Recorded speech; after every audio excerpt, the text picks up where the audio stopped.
this heaven? No. It's Iowa.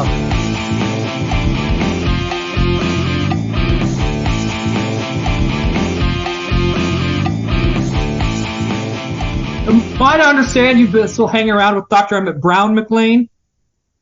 It's a tardy slip for you. I believe that makes 4 in a row. Now let me give you a nickel's worth of free advice, young man. This so-called Dr. Brown is dangerous. He's a real nutcase. You hang around with him, you're going to end up in big trouble. You got a real attitude problem, McLean.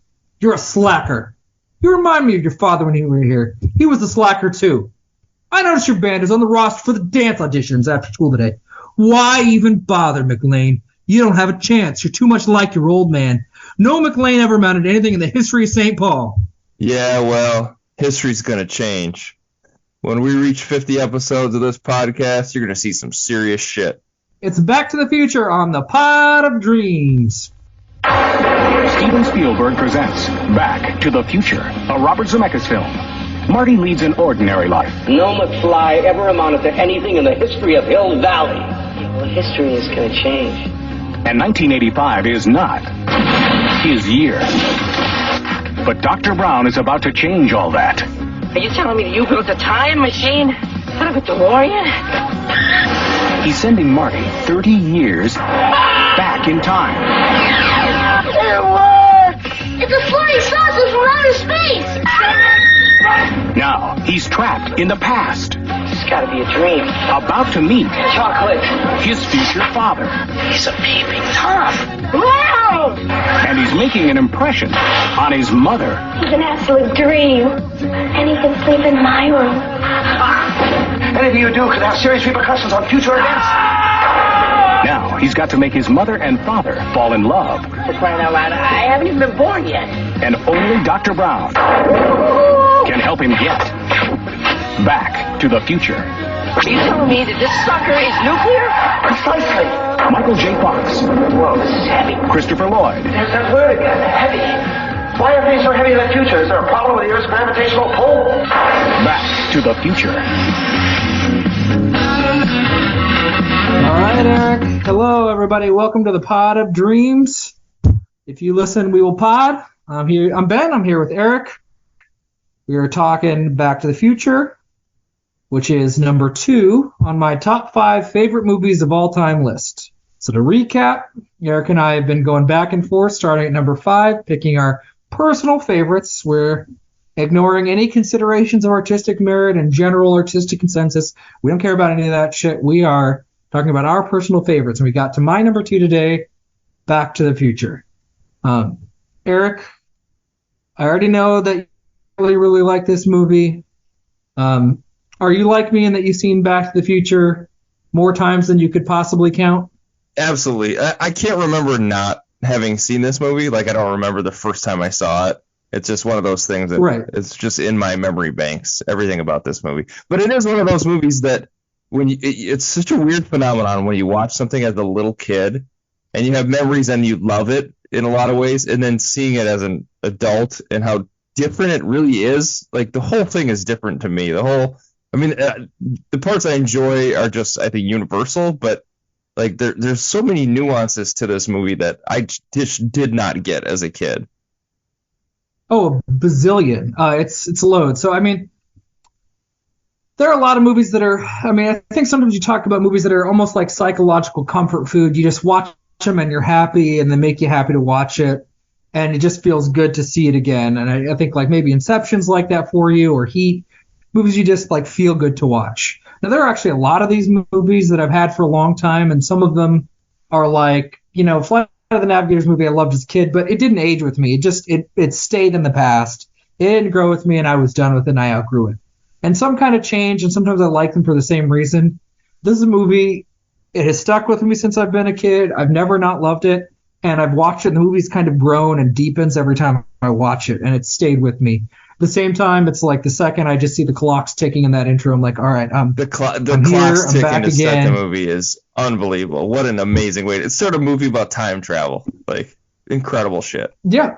And you get foreshadowing. You get the guy hanging from the clock, which is from, I think, Safety Last, an old Harold Lloyd Silent movie, which doesn't matter, but obviously foreshadows Doc Brown's going to be kind of hanging from the clock towards the end of the movie. But you also learn You learn so much about Doc Brown by just seeing his lab, just seeing the clocks and all his gadgets. You don't even know. I mean, if this is the first time you're seeing this movie, you have no idea what any of this is. But you learn so much about who this guy is that you don't see for another, 20 minutes, half hour before he's actually in the movie. Yeah, we hear his voice and we see where he lives before we get to introduce to him. Because Marty goes to school, he gets busted a great by way the to start it. Principal.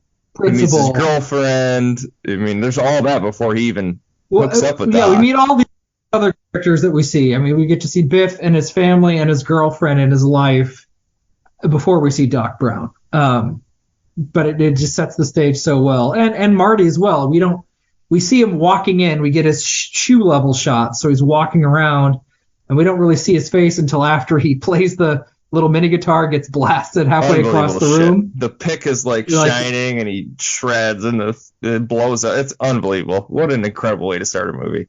No, it's right there. But even the second I see that, I'm like, all right, I'm here again. I'm warm blanket. I'm happy. I'm not thinking about so many other. I'm just thinking about how much I love this movie, and I'm kind of escaping into the reality of this movie. This isn't a kid's movie, and that's, I think, the weird thing about it. And there was that era of movies like Gremlins. It's definitely not a movie for children, but I saw it as a kid, and think of it as a movie for kids, but it's certainly not. That's like a really adult movie, and this is a perfect example of that too. Like how many kids in our generation saw this movie? Every single kid did, but it's a really adult movie. I mean, we'll get into some of the stuff that I think jumped out at me watching it this time, but when you see the town, we're talking about the intro where Marty kisses his girlfriend and that whole beginning, behind him there's porn movie theaters and bail bonds. This city of Hill Valley is like a shithole in this reality, in this future that he's in. It's it's a complete shitty town, and we jump back and it's this ideal 50s community, but his life, and his dad's fuck up who's working some job he hates. His mom just sits there and drinks straight Kharkov vodka, just pouring it at a glass. I mean, just getting shitboned on a weeknight or whatever because she's unhappy. It's kind of a miserable life, but I'd caught none of that stuff when I was a kid.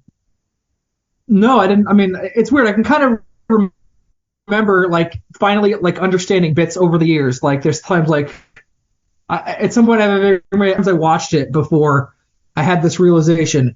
He's got an uncle who's in jail, and that's what the cake was for, and he didn't get released on, because I didn't know what bail was when I was 8 or whenever I saw this the first time, or 6 or whenever. I didn't know what that was, and I didn't get, the baby, I guess, likes to be in jail. He likes being locked up. Better get used that's to those, why he's in prison. Used to those bars. It was he just likes being, at some point that clicked, and there's just all these little moments that adjusted, figuring out the black band members right there smoking weed in the car. There's a big puff of smoke, and they're I don't want to get messed with any reefer addicts. There's so much going on that I didn't know the first 10, 20 times I watched it, and I'm oh yeah, they're just getting really stoned in that before they go back in and play more music to these high school kids in Hill Valley. The idea that some white kid is the one that taught Chuck Berry how to play guitar is maybe not a thing that has aged great about this movie, but no, it hasn't. And I don't even know, did Johnny Be Good come out before 1955? I mean, it feels like that's right around. I mean, I don't know. It's probably 1956 or something. Yeah, it's fine. I forgive the absurdity of that. But it deepens. I mean, there's so much at stake. I mean, because this is a movie I like because it's fun escapism, but there's something interesting going on too about time travel and human choice and agency that's happening too. That's really interesting, with the picture disappearing right as he's slowly maybe going to evaporate. It says something about how choice is this fluid thing. There's not hard determinism.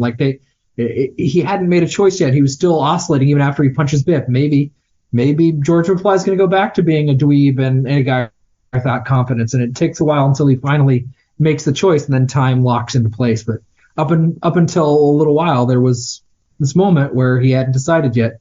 and fate was waiting to see if he decided. I mean, I just love these like little things. I don't really know where to start with this movie, because I was gonna say it's also like a great example of a movie that has this idea, right? Like time travel. He's gonna go back in time and change the future, but the rest of it is what makes it so good. Like all his family, the characters, the nuance in how they interact. Like it's just one of those things. It's like nowadays movies are just the one thing. Like they have this idea, and that's all that's good about it, is this like one idea.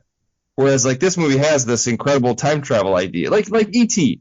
E.T. is about an alien that visits this kid, but that's not really what makes that movie great. That they had this idea of an alien. What makes the movie great is the dynamics between the characters and the kid and the relationship and all that stuff. Maybe it's like a Spielberg thing. It's like I'll make a movie on a shark attack. Okay, that like great premise, but then you make these characters, Quint and Brody and all that shit that is what makes Jaws amazing. And I think this is like one of those great examples, because I mean, is this the first like time travel? I know like Terminator was maybe before this, but like Terminator was definitely before, and I'd be really careful to say this is the first time travel movie ever in 1985. There was a lot of movies before that. In fact, I'm sure it wasn't. But this is what most people think of. I mean, in Endgame there was a joke about like how all the shit they were talking about was time travel. Like, did you get all of your ideas from Back to the Future? And like, yeah, because that's what everybody thinks of time travel. The rules are created. Maybe it's just it was so well at like spelling out the rules of time travel that people just assumed. Oh, sure. Yeah, that's fine. The other thing too is like you're saying that this like there's deeper things to it. The other thing that jumped out to me this time too is about like kind of related to how shitty things were in the 85 timeline, the original timeline. Because like, there's a Reagan critique in there. Well, there's that, but there's also about like how his father didn't chase the things that he loved and cared about. Like his dad wanted to write these science fiction stories, and it was all he cared about, and it was like his passion. It was what made him who he was, and he got rid of his dreams and got married and settled and didn't pursue any of that. And then like Marty, who wants to be in a band, he wants to make music and be creative, and there's a future where he doesn't do any of that stuff, which we see in Back to the Future too. But like when he meets his dad, he's like, I didn't know you did any of this creative stuff and wrote stories. And he's like, well, that's the hook of the movie. Like, so let me just emphasize what you were just saying. Like, yeah, it's the characters. Like, and there's all the time travel stuff, but the heart of this is, what if you could meet your parents when they were teenagers, right? Yeah. Like, that's the baseline of the movie, and the time travel stuff is complementary and accentuates that, really. I mean, there's action and exciting, and I wouldn't get rid of it for a second. But like the Doc Brown character, who's amazing. He's this amazing character, but he really doesn't even need to be in the movie at all for it to still be great. No, but he makes it greater. Oh, yeah. I mean, there's a billion great facial reactions, like when Marty's mom comes to Doc Brown's place. And he just gives them this like judgmental look as she walks past, and clearly has the hots for him. I mean, it's just great. Yeah, because he's so many incredible facial expressions. Like, your mom is like wants you. Like, what the fuck are we doing, Marty? And he like leans against the car when he's just like completely fed up. Like, I cannot believe this is happening. And Marty's just like, no, he looks. You see him scurrying around, listening to the conversation. After, like, he's talking to Leah Thompson, and you see Doc Brown out of focus, walking around the DeLorean and just like spying on the conversation, and even just little ones, when the little remote car like goes on fire and crashes into like the oil rags, and he just goes, ah! It's just for a second, and it's like, oh, what a perfect, ridiculous expression. But I mean, that's the thing. Like, you see how the broken remains of his parents' life, and he sees how like bummed out and unhappy they are, like. His dad's laughing at old, 50s reruns, and his mom is clearly depressed and hates her life, and her husband doesn't even see her anymore, and he sees all this stuff, and he gets to see them as teenagers, but it cuts both ways, because, of course, adults sometimes forget they were teenagers themselves and seem to remember with rose-colored glasses, like, okay, yeah, she was drinking as a teenager, she was pursuing boys, she was smoking, so maybe don't be so judgmental about what teenagers are doing, and gets to see what happened and who they were and why they got stuck in these patterns 30 years later. and he gets to see them as fully fledged humans. I mean, that's how it works, because you just have all these characters and the absurdity situation. I mean, like, this movie sets up a situation where, like, to save his own life, Marty McFly has to try to rape his own mother. I mean, that's literally, like, he's got to pretend to rape his own. That's literally what happens in a scene. And he's like, he can't do it. Ultimately, he gets saved by Biff, in a sense. That's like, the movie sets that up, and it's crazy that happens. Like, this is a mainstream popular movie where that's literally like a huge linchpin for the plot, is that's what he's got to do. Yeah, you can't overestimate how weird this movie is too. Like, it's just a strange movie, like, altogether. Like like I said, nowadays if this is a Netflix movie about time travel, they would never put the mom shit in there where with the underwear and she's in his room and that's such a weird thing to put in, and it doesn't need to be in it, but like, that's the choice they made, you know what I mean? And like, they let it's in the movie, but it's so strange. It is strange, but then you emphasize, he's like, you have to act a certain way and you can't do it, and you don't know what I mean, he's like sitting there, you see him wrestle with it. But this is one, like, I literally notice something different every time, and not all of it's amazing.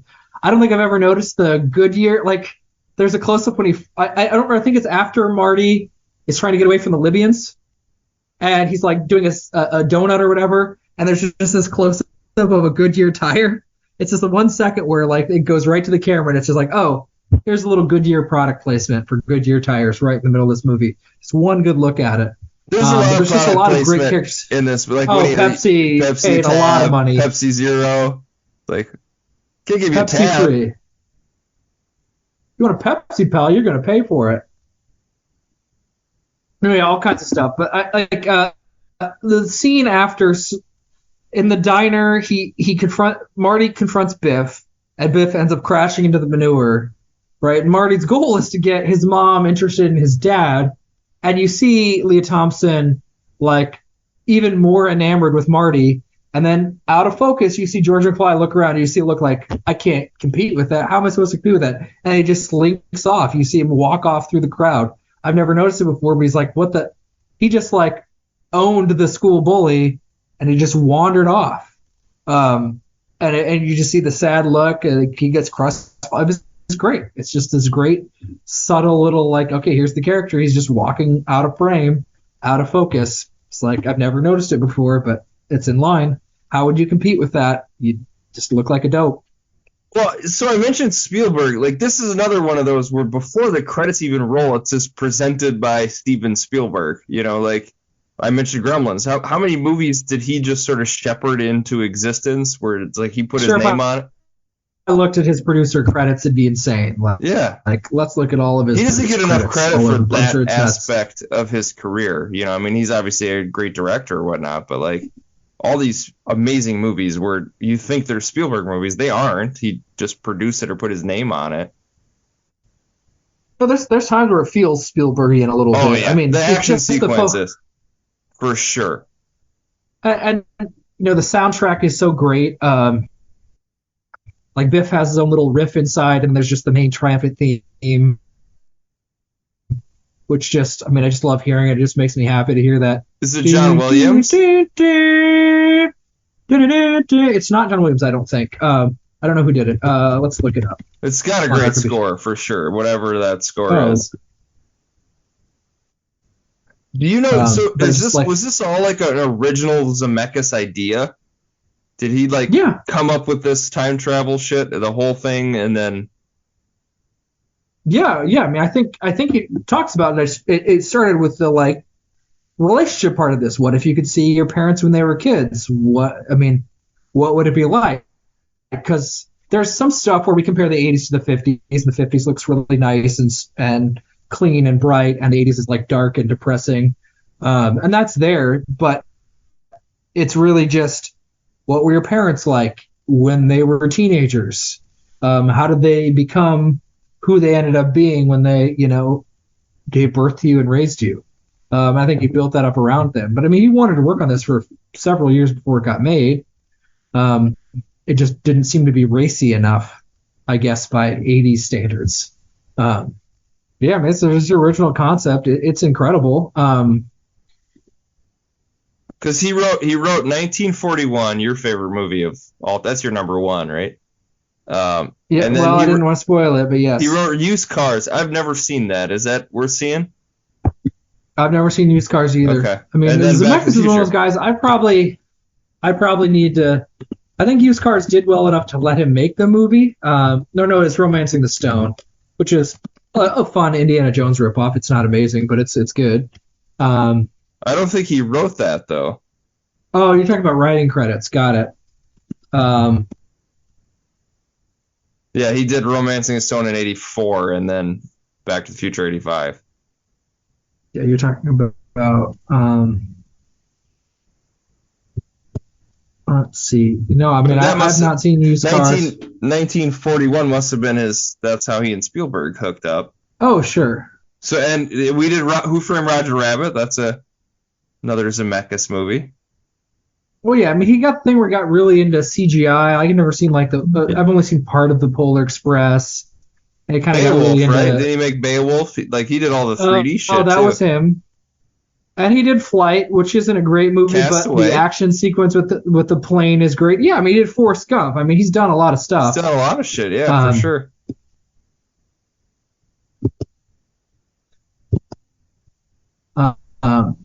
Not much good in the last, 10 years, but. Dude, what else has he done? Did he do? I don't even know what he's done in the last 10 years. Pinocchio. Yeah, Flight's the last thing I saw that I would consider at least. Oh, really? Yep. The Witches.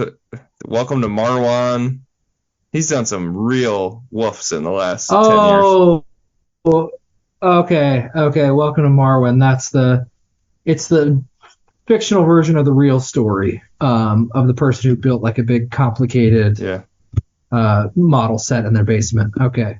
Yeah, I didn't see A Christmas Carol. I didn't care about it. I saw Beowulf, and I barely remember, but it was okay. Flight was more good than bad, but it's certainly not great. I mean, I've never seen Contact. Contact's good. Contact's good. Well, Lies Beneath is a movie people sometimes reference as being kind of a good, scary movie. He did Death Becomes Her? Okay. And he got the story credit for Bordello of Blood. Weird career. What a weird director. Yeah, all over the place. Mm-hmm. Okay. Well, anyway, I don't know. Yeah, it's an original idea. It's very idiosyncratic. It's weird. I mean, there probably had to be Back to the Future ripoffs, but I can't think of any. Like, what's a movie you think that they're doing Back to the Future, but this? Can you? Anything come to mind? I don't know. Looper. Well, that's more thriller than comedy, but sure. I mean, I guess we can put that in the time travel. The comedy sci-fi is such a hard thing to do, and it usually is really bad. No, sure. This movie is honestly, it's so unique in that way that it's hokey. Like there's a lot of hokey stuff, like the Huey Lewis thing. That's too loud, and that is. You're just too darn loud. Yeah, it's goofy and it's. Cartoonish is so broad, like in how that comedy is presented, but it works. I can't even really say why. The thing is, like, well, it does. Michael J. Fox, right? For me, he's like the coolest kid ever. He's Bart Simpson, basically, right? I mean, that's who he is. I wanted to be Michael J. Fox. Yeah. He skateboards. Section of my life for sure. Oh yeah. He stands up for bullies, but he's kind of a dork too. He's a little guy, like. He's tiny. Yeah, there's really no character like that ever before or ever since. That it's sort of like Ferris Bueller. I think maybe that was a little bit. They're sort of alike in that way. Sort of, but he's not quite as clever as Ferris Bueller. Not quite as smarmy, and he doesn't talk to the camera. And you see his family; they're all a bunch of losers. You know what I mean? That's the part of it too. So you have this sort of sympathy for him. You know, I mean, he's not just like the coolest kid in school. You could tell he's got problems. The principals. No, he can't take that kind of rejection. He's worried about his band. Principal calls him a loser, slacker, his family slackers. They'll never amount to anything. It's about his genetic destiny is to be a loser. For sure, and his band is rejected, and his dad, he can't take his girlfriend to the lake because his dad let his boss/bully drive his car, and he drove it drunk and crashed it. And you just see him look at his dad and just like, man, my dad is so pathetic. I get your car towed all the way over here, and all you got for me is light beer. Yeah, like just that whole conversation is just insane. How was I supposed to? That's nothing I didn't get right away. It's like, oh, how was I supposed to know your car has a blind spot? Like every car has a blind spot. It's a concept with cars. There's nothing wrong with the manufacture of a car with a blind spot. And I didn't realize. Made him spill his beer. Yeah, God, if I shouldn't have known. And it's. Yeah, you see him look at his life and look at where he comes from, and he has this moment where you can see him thinking, like, is this what my life's going to be like? Is this going to be me? His brother's working at a fast food place. I don't know what his sister's doing, but she doesn't seem particularly happy either. And Michael J. Fox even sleeps weird.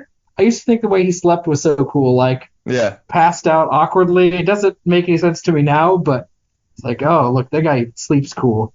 And yeah, the humor works. I don't know, like Dork thinks he's gonna drown. The lines work. The heavy mass. Is it? Are things heavier in the 1980s? Why is everything so heavy? Yeah. And it works. And I mean, did you laugh watching it this time? Oh yeah, like, I cracked up. Absolutely, yeah. Probably like three times I bust out laughing.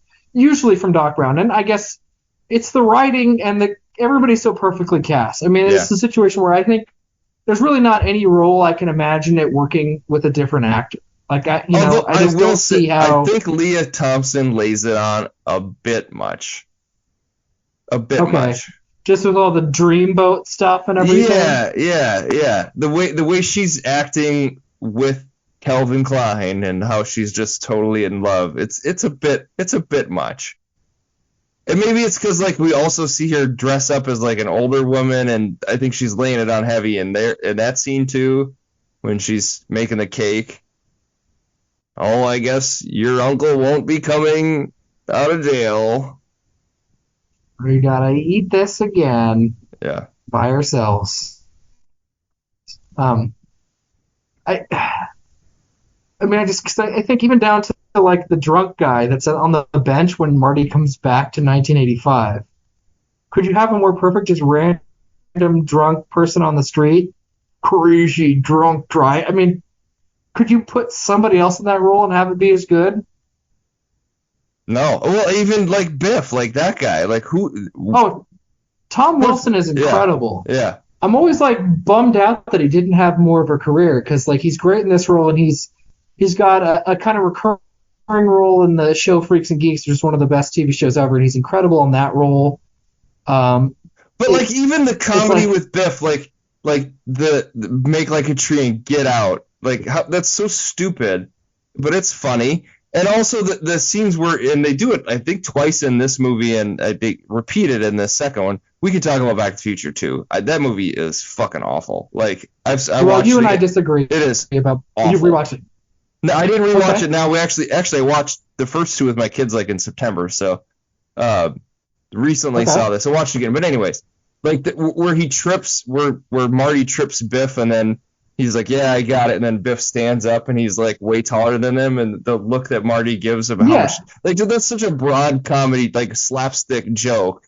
It works though. I mean, like it's so cartoonish, but for whatever reason, it works. And I think that's like as a little kid, that's the stuff I remember. Those types of scenes, that thing being funny, Biff landing in manure, and the guy that becomes mayor just like, whoo. Like, just it's dumb. I mean, it's a stupid joke, but it works. Yeah, I mean, the humor does all land. I guess we can't talk about Back to the Future 2. I haven't rewatched it recently, so I mean, it's probably been 3 years or something. I don't know when the last time I saw Back to the Future Part 2. I think I like it way more than you do. Movie. I think it's when Michael J. way Fox better than you do, dresses in drag as his whole family. It's so dumb. They're just rehashing jokes from this movie too. I think it's a bad. Oh, they movie. Definitely do that. It is more like Doc and Marty going on a time travel adventure. It's like more Rick and Morty-esque than this movie is. Oh, it gets crazy. I mean, I like seeing the future a lot as a kid, but now what I like more is when he has to go back to 1955 and avoid himself and run around again. That was the part that on rewatches I like more and more because it's so insane and crazy. So I don't know, but I mean, yeah, and Tom Wilson is one guy, like, it's funny, but he also manages to be scary. Like, I used to think Biff seemed like a really scary dude. Less scary now as an adult, but still, I remember, maybe it's just because of the scenes of him looking so big, but just like the ominous way he talks, just so threatening and intimidating, and it's just like, man, this guy, you really, really nailed it. I don't know. I think he does the delicate balance of creating enough danger and tension in the plot while also being kind of buffoony at the same time. Oh, no, it still works. That's what I was going to say. I've seen this movie so many times, and I still get, like, when Doc is on top of the clock, and he's got to figure out the electrical wires the suspense in time for the lightning bolt to hit. Yeah. It works. Yeah. I'm like, oh my God, I know what's going to happen. I know he's going to make it back to 1985. That's going to be fine, but it's still tense in that moment. Still, like, I'm still invested. I'm still worried and stressed. He's on top of there. I'm like, is he going to get there in time? Like, that still happens. The Marty having to get the machine working and then eventually just exasperated, hitting his head on the. I mean, just it's amazing to me that it still works. Well, not every movie does that. When you know it's going, it loses its tension. And it's all tight too. It's all tight, like with, I mean, I'm sure there's plot holes. There's a few things that I don't make sense to me, but like, oh sure. I remember thinking, there's the scene where Doc shows him how time travel works in the parking lot at the mall, and then he's about to. He's the one that's supposed to go back in time. He's the one that's supposed to do the time travel. Or no, he was going to go to the future. And like he sits down and he's got his suitcase and he's like, oh my God, I almost forgot. How am I going to get back home? I don't have plutonium.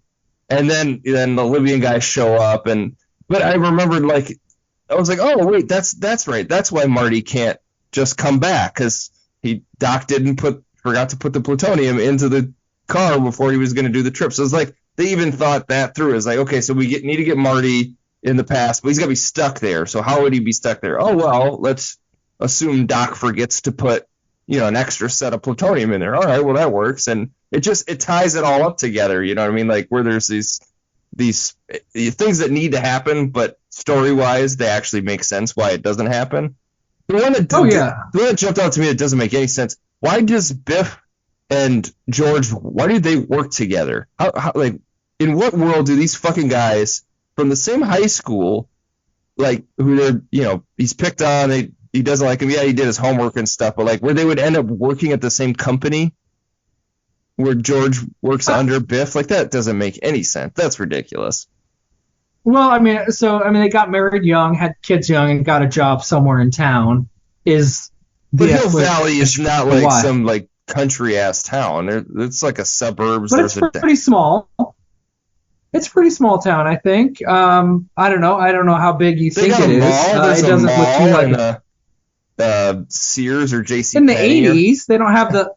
That's in the 80s, but we're talking about people that, this is the 50s, so people got married shortly out of high school. In the 1985, Biff and George worked together. Right, but at some point they got a job in the 60s or whatever, and they worked at that company for 20 years. I don't know. I mean, I think that was just the old way of doing it. Like, you'd be a company man, and you just work for the same company for a long time. And Biff got ahead probably because he bullied George into doing his work for him, so he looked like a better employee. But the whole Biff George thing is confusing and problematic. They graduate from high school, right?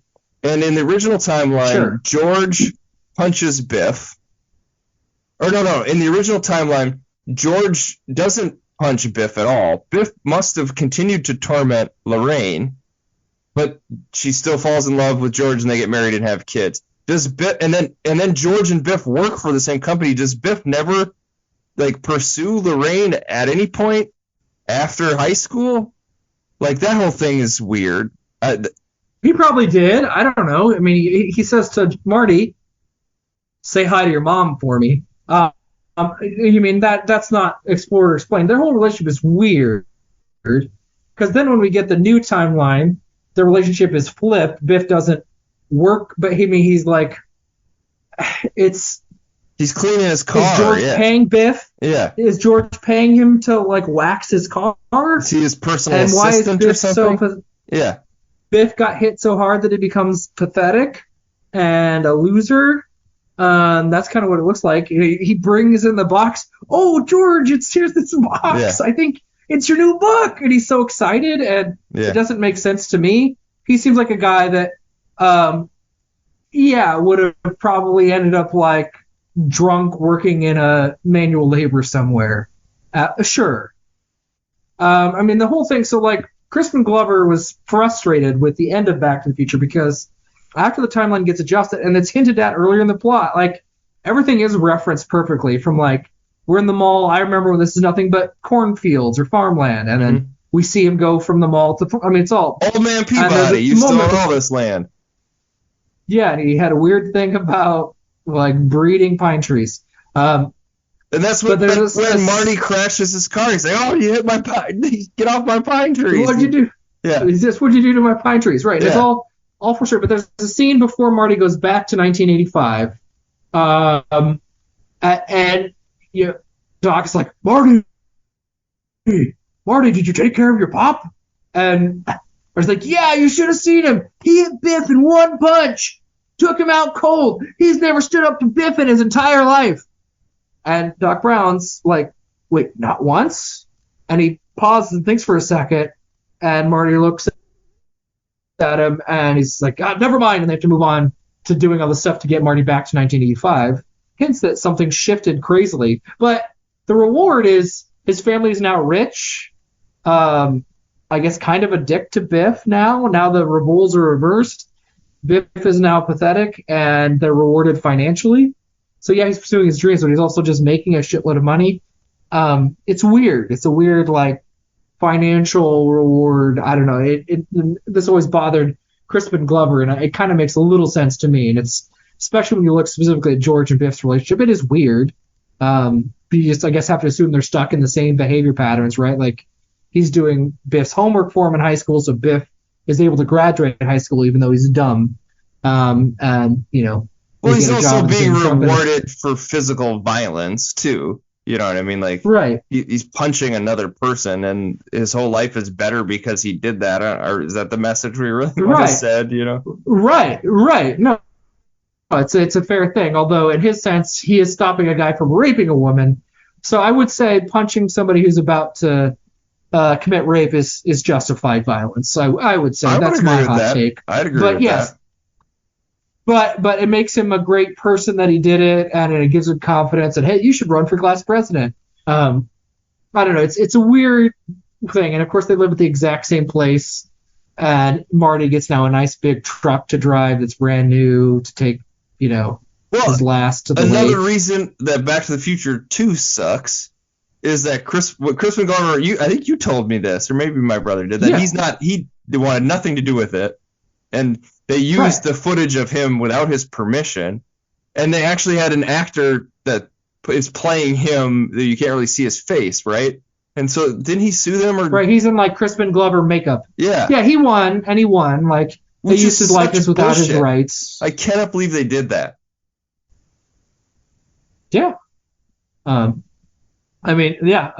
now I think they just handle it with contracts. Like if you do the first movie, they have the right to use your likeness for future movies, or I'm sure you just deal with new contracts because of it. But yeah, it's a crummy move. And yeah, they either didn't want to pay him what he was asking for, he didn't want to do it for whatever reason, and he wanted to move on, do different roles. So yeah, no, it's he's a weird guy, right? Crispin Glover, really strange. You've talked about like people with artistic merit and whether people should do commercials and don't they have enough money? Why are they doing commercials? They're belittling themselves. Crispin Glover is a very weird dude. I mean, he's as weird as you think, but he's a guy who will do a big commercial movie and then he'll take that money and make some crazy project that almost nobody's going to see because he wants it to exist. So like he did one of the Tim Burton Alice in Wonderland. Maybe he did both. Yeah, he'll do stuff like that. Yeah. Get a big payday. And all right, now I've got my money. I'm going to use it to make some crazy small movie that's so bizarre that almost nobody will see. Art installation. I'm going to do whatever I want with it. And it's like, whatever. I mean, I admire that. Like, that's as much artistic integrity as you're going to get. Like, one for them, and then I'm going to make some crap that I want to make that I'll have enough money and I'll do it on the cheap. And hey, no, he's a very weird dude. I mean, he's also in one of the Friday the 13th movies before this. I think part 4, maybe. I don't remember which one it is. He's in one of them, and yeah, he's a strange dude, but he's perfect in this role. I mean, he's incredible as this George McFly. I mean, he's just incredible. Just not again, ready I can't fathom it. That type of rejection, like his cadence. There's no one that talks the way he does.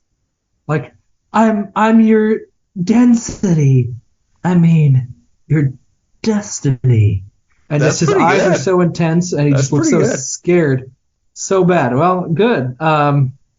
He's just like, I think she'd rather go with someone else. Biff. Oh, he's incredible. And you I guess mentioned there is like a cartooniness to it. It's not like Home Alone 2 bad, but like he goes into the diner, he's like, give me a milk. Yeah. Chocolate. Yeah. And 5 seconds, not even, like 2 seconds later, he's sliding it down the bar. It's ready to go. And he chugs it and slams it. Like, that's not really plausible. The guy wouldn't have the milk ready that fast. I doubt he would slide it down. He didn't worry about payment. As far as we know, George like leaves and doesn't pay for the chocolate milk that he ordered. But it just kind of works for the energy and the vibes of the movie. But yeah, it's very much this is cartoony. And even all the skateboarding stuff is very bizarre. But I mean, I love it. Like when it has such an impact on people skateboarding that this movie, I'm sure of the skateboarding explosion was directly caused by Marty's skateboarding in this movie. Maybe. As cool as it looked for him, I never wanted to skateboard, but like just the music when he walks across Biff's car and the skateboard goes underneath it, and you hear that. Yeah. And can we just talk about how stupid Biff's? I mean, he's gonna ram him even if Marty doesn't get out of the way. He's ramming a guy into a thing of manure. Like that's where it's gonna happen. Best case scenario is you get like manslaughter while your car is covered in shit. Like that was the best outcome for what he could have done there. But yeah, I mean, it's triumphant and exciting. And there's just so many times where like, he's got all these cool 80s skills that he manages to finagle. But I mean, it's the one like I always find myself, I do end up thinking about this movie because there's just something about agency and choice that's really being said because it's not instantaneous. And a lot of time travel movies, you go back in time and it's done. It'll be set instantly. It's not really this isn't the chaos theory where like, or have you ever seen The Butterfly Effect? Mm-hmm. The Ashton Kutcher movie? Yep. That movie, like, he changes one thing and his life is just radically different. Marty's changing quite a lot, but life in the future is relatively the same house, all the same kids are born, everything happens. There's an elasticity to the timeline that can get broken, like when Biff gets the almanac in part 2. But otherwise, people get to choose, and their fate isn't ultimately decided. And I always loved when he's wearing the hazmat suit and he just does the Walkman with the Eddie Van Halen. I mean, there's a billion references I never got. I don't know that how long it took me to notice that Ronald Reagan is showing in the marquee of the movie theater. Like literally the movie, it's like the cattle wrangler's daughter or something like that. Like, he's literally starring there, which makes it sound more plausible. Ronald Reagan. Yes. Yes. The actor? Like, who's the vice president? Jerry Lewis? And just runs around and someone from 2016, you going back to 2002, who's president? Donald Trump? Real estate mogul? What? Oh yeah. And all that, like even then I've just like never noticed like the Davy Crockett song is like this new record that's out, and one of Caroline or Leah Thompson's little brothers is wearing a Davy Crockett hat. Like I've never made that connection before this time. Like, oh yeah, he's a kid who's into this popular song about Davy Crockett and he wants a Davy Crockett hat to just fit in. It's great. And who the hell is John F. Kennedy? I mean, just all these little things like just pick up these little pop culture references I never got. And this is also a movie. I was at one of my cousins was in a play, and I went to the play, and my cousin's dad was teasing me about something. My uncle, I called him a bastard because of this movie. I didn't realize bastard was like a really egregious thing to call somebody. He was just teasing me about something. He's like, "You're a bastard," because I thought, hey, Marty McFly calls people bastards. It seems okay. I was like, oh, I saw the reaction. I got in trouble with my mom for saying it. I just visibly remember that just being one of those like little things, just connection points in my life was getting in trouble because of this movie. I'm thinking bastard or something to say. If only you could go back in time. It took a long time to grasp at the play and tell yourself not to say that. Yes, of all the things I'd go back in time for, that'd be probably number one on the list, I think. I mean, you can talk about killing Hitler as a baby. Would you go back in time? Would you jump in the DeLorean and go back to a certain time? It sounds so fascinating. Like, I can't I mean, can you imagine seeing, like, I can't imagine, like, my dad's dead. Spoiler alert. My mom's old. I can't imagine seeing them as teenagers. Like, I can't fathom that. Can you imagine? Why would you want to go back and see stuff in your life? That's the thing I don't understand. I wouldn't want that. Yeah, I wouldn't either. Well, he didn't mean to go back to 50. Right, and he didn't mean to meet his parents. Right, yeah, and all those were accidents. He didn't mean to go to 55, but I can't even fathom that. So yeah, I mean, I don't know. There's a billion things that I'd want to do, but I'm also like, yeah, would I be screwing up the timeline? When you really think about like your own life and whether, I mean, it wouldn't take much if your parents have sex on a different night. It's not you anymore, right? Like, it'd be different sperm cell. I mean, like, literally for you to exist, everything had to happen in an exact, precise way. And I don't know that I buy the one timeline theory. I kind of think there are multiple timelines. Like, if I really think it's going on. You're more an endgame type of guy where there's different branches? I guess, yeah. I think there's a timeline where Marty went back to 1955 and he never got back to that timeline. There's just one where Marty went missing and Doc Brown got shot. And nobody knows what the hell happened, and they'll never know. And then there's one where he went to 1955 and met his parents, and there's just all these different timelines. That's I've always kind of bought each time you jump into a timeline, it's a new separate reality, and they're just splintered off like this. But I mean, no, I'd be scared. I mean, if there's a way I could go back and be sure that I wouldn't mess anything up, there'd be a billion cool things to see. You could see bands in their prime on certain tours or before they got famous. I mean, like IMU in Iowa City. All right, this dinky little venue. Led Zeppelin played there once in like 1969 or whatever before they got big. I mean, like, being able to go in and see something like that, like, oh, this is the Led Zeppelin. You could go see crazy amounts of history. Just even seeing like the 50s. What were the 50s actually like? Was it as bright and clean as this? You could go back and see all those high-powered Iowa offenses from like the 80s and 90s and 2000s. That's true. You could go back to the 50s and 60s when the Gophers were actually a good football team. You have to go way far back. You could go back to the 70s and watch the Vikings lose a bunch of Super Bowls. Okay, so yeah, you turned that on me. I see what you did there. Well, I'm just, if you want to. I mean, yeah, but I mean, the idea of seeing different stuff or seeing the future sounds really, really cool. I always think about like if you were in a situation like Marty where you're just like accidentally transported to another time, and like say the DeLorean's broken, like he can't get back. Like, what does he do? For like, would he like? I think about myself as like, would I be able to get myself super wealthy? Because like I have the knowledge of the future, right? But I don't really have it because I don't have my cell phone. I can't Google shit. I can't look stuff up. Like, do I in my own brain have the ability to like, I don't know, become rich and successful or just whatever, just create things that haven't been created yet? I probably would be useless in the past. If I'm just being honest with myself. is spotty sports betting maybe. Like, could I remember like when certain teams won a Super Bowl? If you're in 1955, maybe. I couldn't remember who won it in 56 or 60 or 75. It would take 20 years before I'd have any sort of knowledge of things that started happening. Yeah, it would take 15 years at least before I think. I mean, like the 72 Dolphins went undefeated. I remember that, right? Like okay, in 1972, I could place a huge bet on the Miami Dolphins to win the Super Bowl at the start of the season and make a shitload of money. That's what I could do off the top of my head. Yes, 15, 17 years later, you're able to make a bet and make some money. Yeah. Right. Iowa is going to go to a Rose Bowl in the late 50s at some point, but I don't even remember the exact year. So that would be also about as close as I can get as far as sports go. Yeah, I mean it'd be bad. I don't know what would you invest in? Right. I mean eventually there's like Apple. I'd go big on Apple or whatever. But like if I'm like, hey, in the future we're gonna have these cell phones and you're gonna be calling each other, you'll be able to watch videos and stuff. Like I wouldn't be able to explain how to make that. Like. Oh, sure. I couldn't invent anything. Yeah.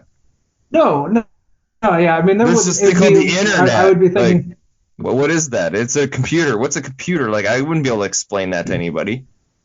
What's going to be invented in the 70s? Like, yeah, I mean, who's going to do the first computer? Is it IBM? Do I invest money in IBM because they're going to have the first computer? And I have no idea. Like you couldn't stop wars from happening. What is one person gonna do? Even though if don't go to Vietnam. Like just don't. It's bad. It's not good for anyone. Like who do you convince of that? You know what I mean?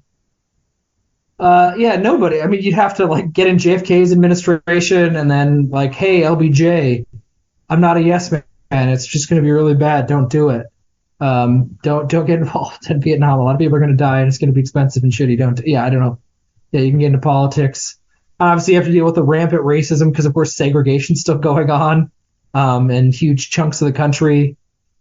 Civil rights is about to happen. So, yeah, I don't know how you'd make money in 1955 of all those years.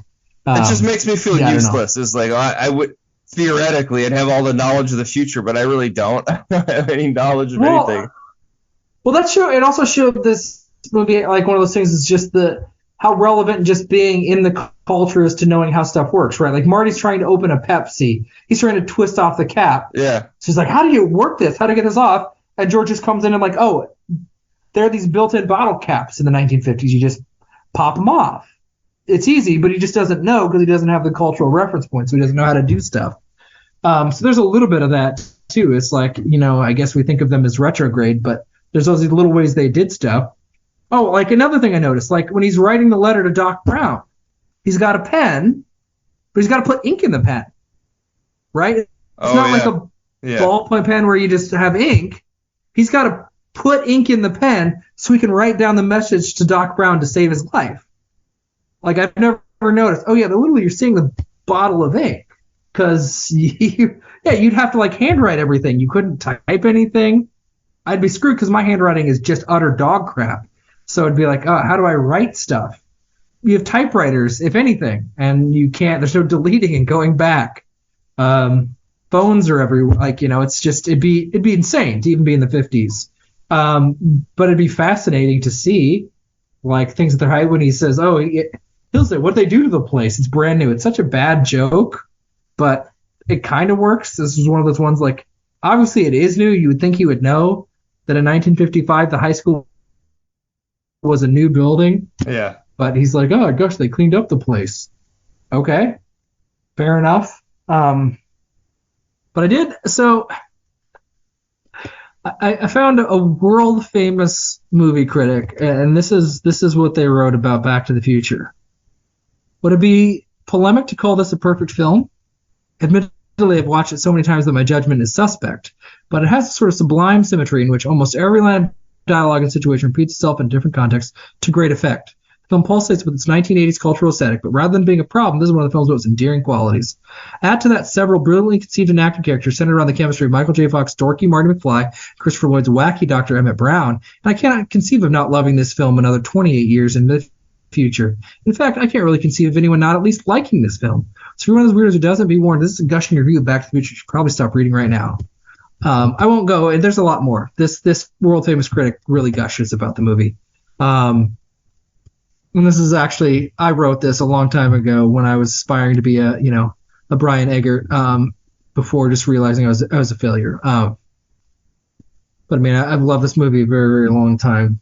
And I guess one of the things that fascinates me is, how does Marty and Doc Brown become friends in the first place? It's an absolute mystery. What is the basis for their relationship? It's actually the thing. Like, why is this old principal? The principal's like, why are you hanging out with that guy?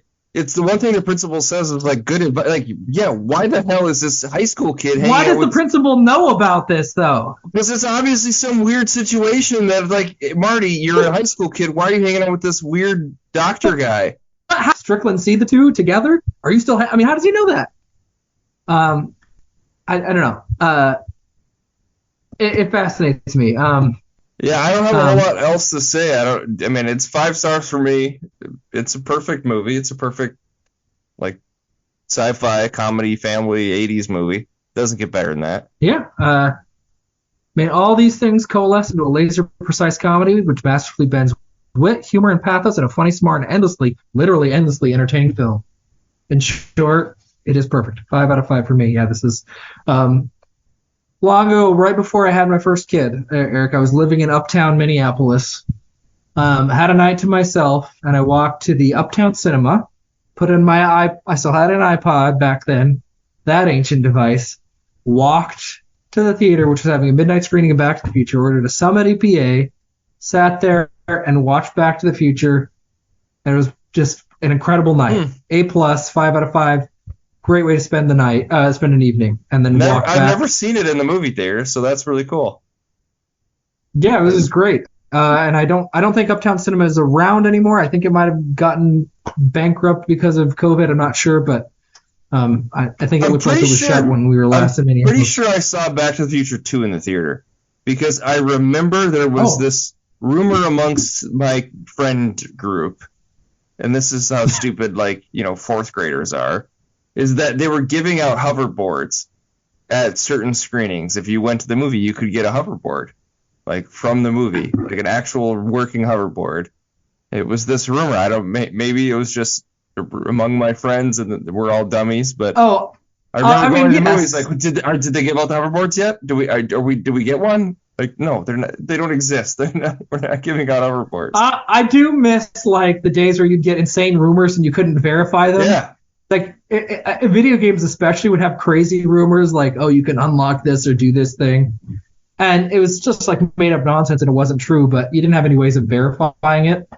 So I don't remember the hoverboard rumor, and I didn't see it in the theater, but I would have wanted to go for a hoverboard.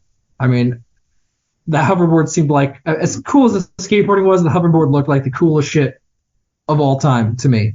I mean, did you at least like Back to the Future 2 when you were a kid? Oh, I loved it. Absolutely. I just saying, rewatching it as an adult, I found it really bad.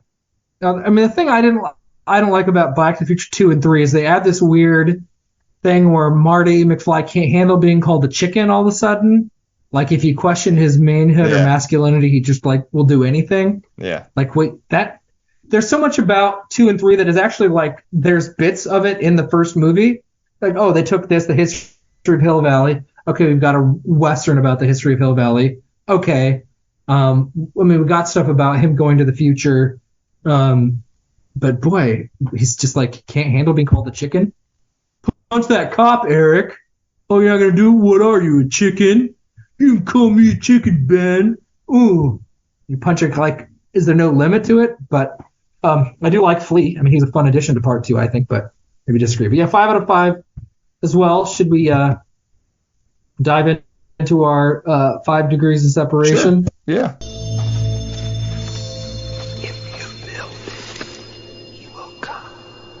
If you got it, you can go.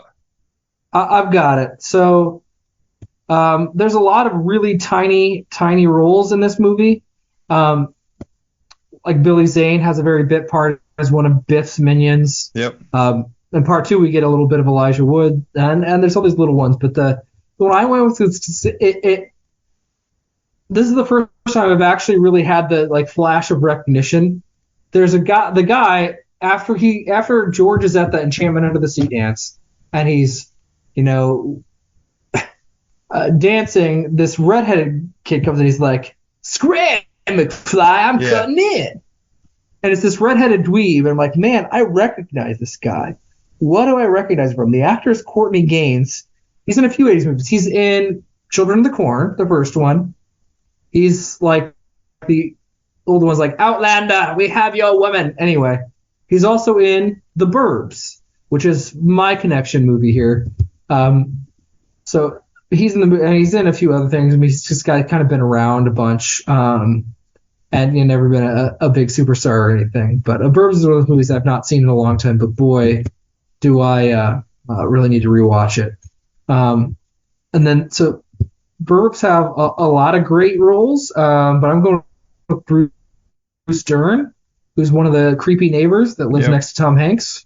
Bruce Dern is in Nebraska with a lot of people, another movie I've not seen in a long time, but I very much love. Also in that movie is June Squibb, who plays Bruce Dern's wife, I think.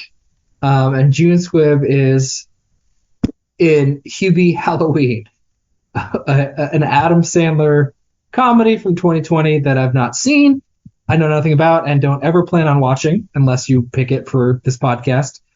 With Ray Liotta is in that movie. Ray Liotta's in that? Oh wow, that's funny. Oh yeah, he has a late career comedy scenes where he plays like a serious tough guy and making kind of shitty comedies. But and then Ray Liotta's in Field of Dreams. So that's my 5 degrees of separation. Okay, I went with Tom Wilson, our guy Biff. Sure. He's in a lot of things, but nothing that I would ever recognize. Him. The only thing I think of is The Heat, the Melissa McCarthy, Sandra Bullock. That's the movie I picked. Can think of. The Heat. I actually think that movie's pretty funny. But it was funny. Melissa McCarthy. I'm always down for whatever she's doing. Like she's great. I'm a big fan. I sometimes get Melissa McCarthy out. Really? She had a lot of exposure for a lot of years, and it didn't always work. But I love Tom Wilson in that role because he's this exasperated cop, and he's like. He's just so beat down. It's a great take on the exasperated police chief. Anyway. Michael Rappaport is in that movie as well. He's in a movie called Deep Blue Sea. Okay, that's the shark one with a bunch of people? Okay. Yep. Shark where Samuel Jackson, he's in that and he gets killed right away. It's pretty funny. He's in Goodfellas with Ray Liotta, and Ray Liotta is in Field of Dreams. So I also use Ray Liotta. Yeah, there we go. Okay. Awesome. All right. Man, Deep Blue Sea. So that's Back to the Future. Ben's number 2 favorite movie of all time. Yeah, that's my. So now we're doing my number 1. We're down to number 1s here. So this is the countdown. We've gone from 5 to 1. This is my number 1 movie. Should I give you clues to see if you can guess it, Ben? Sure, give me some clues. Okay. All right, clue number 1. The original inspiration was a horror film called Black Sabbath from 1963 by Italian filmmaker Mario Bava. Okay. Doesn't do much for me yet, but okay. I'm thinking zombies. The movie was shot on 50 ASA film stock, which is the slowest film stock they make. And the reason they use it is it created an almost no-grain image effect. Okay. Not helpful? No. The movie had a budget of $8 million and it made $213 million. Okay. Nope. Danny DeVito is a producer of this movie, and he was a major reason that it got made. Danny DeVito. Okay, nope. Give me number 5.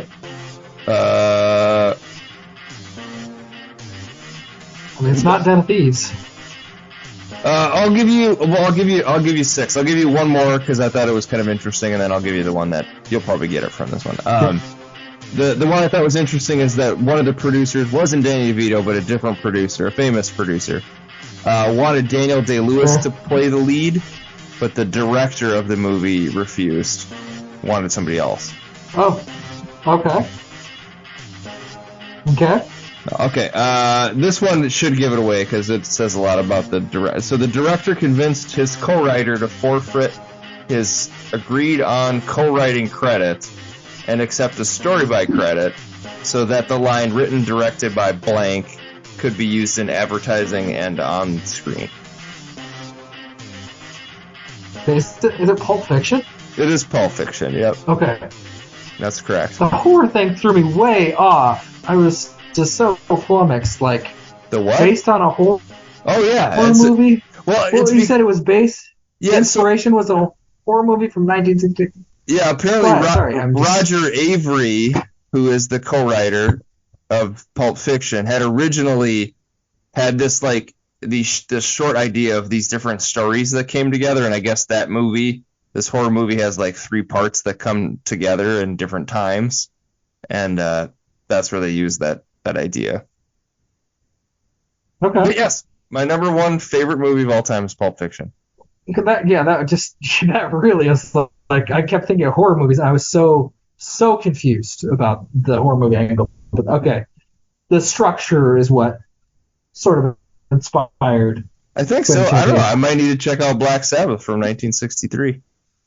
I feel like you probably wouldn't like it as much as Quentin Tarantino, but who knows? All right, no, sounds good. I mean, Pulp Fiction's it's not a shitty movie. Let's put that. Let's do an understatement there. It doesn't suck. So let's talk Pulp Fiction next week. And then we'll reveal your number 1 favorite movie. Oh yeah, it's ready to go. It's locked and loaded. All right. All right. Well, great Scott. Thanks for listening. Marty, it's your density. I mean, your destiny. Like and subscribe to the podcast. All right, bye-bye.